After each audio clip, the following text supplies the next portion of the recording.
جی बिस्मिल्लाहिर्रहमानिर्रहीम। मैं बहैसियत Lahore police commander अपने लाहौर के तमाम शहरियों, अपने बुज़ुर्गों, बहनों, भाइयों, तमाम लोगों से एक अपील करना चाहता हूँ।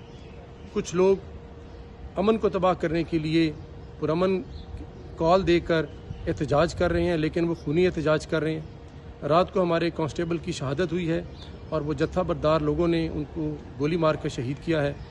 ये कोई पुरअमन एहतजाज नहीं है। ये आपके बच्चों को जो छुपाया हुआ है किसी जगह पर, उन्होंने पनाह ली हुई है और ये तखरीबकारी का कोई प्लान कर रहे हैं। हमें उन तमाम की लोकेशंस का पता है। हम सिर्फ आपसे ये अपील करना चाहते हैं, अपने बच्चों के मुस्तकबिल को दाव पे मत लगाएं, उनको वापस अपने घरों में बुलाएं। बिकॉज़ ये कोई एहतजाज नहीं है कि आप लोगों की, कानून नाफिज करने वालों की जान लें। खुदारा अपने बच्चों का मुस्तकबिल मत तबाह कराएं। और नौजवान नस्ल से मेरी अपील है, दर्दमंदाना अपील है कि पाकिस्तान के और लाहौर के शहर के अमन को बचाने के लिए हमारी मदद करें। और अगर किसी जगह पे कोई नक्श अमन होता है ज़रूर बताएं, बिकॉज़ शहर में दफ़ा 144 का नफाज है। जो शख्स भी कानून हाथ में लेगा उसके ख़िलाफ़ सख्त से सख्त लाहौर पुलिस कार्रवाई करेगी।